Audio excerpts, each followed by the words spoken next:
আসসালামু আলাইকুম। আশা করছি সবাই ভালো আছেন। আলহামদুলিল্লাহ আমরা বেশ ভালো আছি। নতুন আরও একটি ভিডিও নিয়ে আসলাম আপনাদের সামনে, আশা করছি ভালো লাগবে। শুরুতে দেখিয়ে দিলাম আজকে হলো বেশ অনেক দিন পরে সাদা খিচুড়ি রান্না করলাম, মানে বউয়া ভাত যাকে বলে। তো এই বউয়া ভাত খেতে কিন্তু তেমন কোনো কিছুই লাগে না, এমনি এমনি খাওয়া যায়। কেননা এর ভিতরে রসুন, মরিচ, পেঁয়াজ এবং শুকনো মরিচ অলরেডি এগুলো দেওয়া হয়ে গেছে, সেই সাথে লবণও দেওয়া আছে। তো তারপরেও কী দিয়ে খাই আপনাদের সাথে তো শেয়ার করব। আর এমনি এমনি খেতেই কিন্তু আমাদের কাছে বেশি ভালো লাগে। যাই হোক, আমি কিন্তু নাস্তাগুলো প্লেটে প্লেটে দিয়ে দিচ্ছি, কিন্তু আমার মনে হয় এখনও কেউ ঘুম থেকে উঠে নাই। তবে যদি ঘুম থেকে উঠে খাবে, না খেলে আমি এমনিতেই রেডি করে রেখে দিব, যার যখন খুশি তখন সে খেয়ে নেবে। আর সকালবেলা যদি ওদের নাস্তা খাওয়া পর্যন্ত আমি বসে থাকি, তাহলে কিন্তু আমার ঘরের আর কোনো কাজই হবে না, সেই সাথে মানে রান্নাবান্নাও একেবারে হবে না।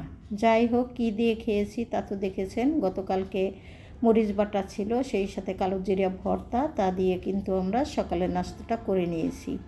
আর খাওয়া দাওয়া শেষ করে আগে আমি প্রথমে প্লেট বাটিগুলো ধুয়ে পরিষ্কার করে নিলাম, কেননা এই প্লেট বাটিগুলো ধুয়ে রাখলেই আমার কিচেন একেবারে সুন্দর পরিষ্কার পরিচ্ছন্ন হয়ে যাবে। আর পরবর্তীতে আমি যখন রান্না করতে আসব, তখন কিন্তু একদম টিপটপ একটা রান্নাঘর পাবো, আর রান্না করতেও আমার ভীষণ ভালো লাগবে। তো সেই সাথে পানির বোতলগুলোও কিন্তু আমি অফ ক্যামেরাতে ধুয়ে পরিষ্কার করে রেখে দিয়েছিলাম। আর এখন হলো পানি ভিতর থেকে শুকিয়ে যাওয়ার জন্য এইখানে এইভাবে রেখে দিয়েছি।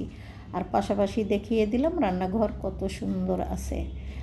যেহেতু গ্যাস একেবারেই থাকে না, অল্প গ্যাসে ভাতটা আগে বসিয়ে দিলাম, টিপ টিপ করতে করতে ভাতটা হয়ে যাক। আর পাশাপাশি দেখতেই পাচ্ছেন অনেকগুলো বতুয়া শাক বলে নাকি, যাই হোক, এই বতুয়া শাকগুলো এনেছিল গত পরশু দিন।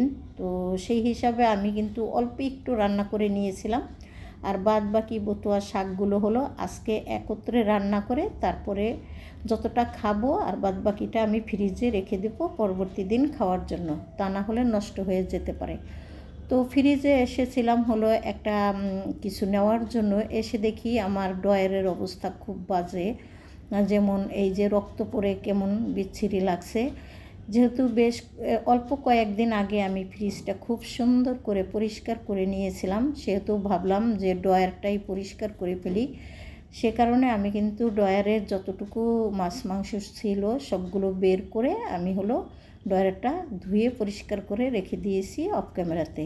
আর পাশাপাশি সেই শাকগুলোও কিন্তু আমি বসিয়ে দিয়েছিলাম ড্রয়ার ধোয়ার পাশাপাশি। তো শাকগুলোও কিন্তু আমার রান্না করা হয়ে গেছে। এখন তেলে শুকনো মরিচ এবং রসুন দিয়ে বাগার দিয়ে নিলাম। তো শাক আমরা কিন্তু আগে একটু লবণ, মরিচ, কাঁচামরিচ আর সেই সাথে হলো রসুন দিয়ে সেদ্ধ করে রাখি, তারপরেই তেলে রসুন আর মরিচ দিয়ে বাগার দিয়ে নিই। তো পাশাপাশি আমি কিন্তু গতকালকে যে মুরগি রান্না করেছিলাম, সেই মুরগির কিছু রান এবং মানে থান আর সেই সাথে ঠ্যাং, গলা, কলিজা, মাথা সমস্ত সব কিছু আজকে ভিজিয়ে নিয়েছি, কেননা এই রান্নাটা আমি হলো রাতের বেলা করে রাখবো। গতকালকে যেহেতু গ্যাস থাকে না বা থাকবেও না, তো রাতের বেলাতেই কিন্তু রান্নাটা করে রাখলে বেশি ভালো হয়। তো সেই হিসাবে আমি কিন্তু এই রান্নাগুলো রাতে করে রাখছি। তো দেখতেই পাচ্ছেন এখানে খুব সুন্দর করে কিন্তু আমি অফ ক্যামেরাতে মাংসগুলো ধুয়ে নিয়েছি। এখন শুধুমাত্র আপনাদের সামনে একটু দেখিয়ে দিলাম যে মাংসগুলো কতটা পরিষ্কার হয়েছে।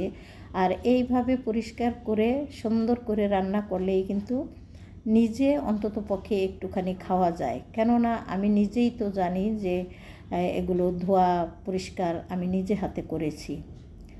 তো ঠ্যাং মানে মুরগির পাগুলো কিন্তু আমি এখানে দিয়ে দিলাম, আর গলা, কলিজা সমস্তটাই আমি এখনই রান্না করব, আর সেই সাথে হলো একটুখানি আলু দিব।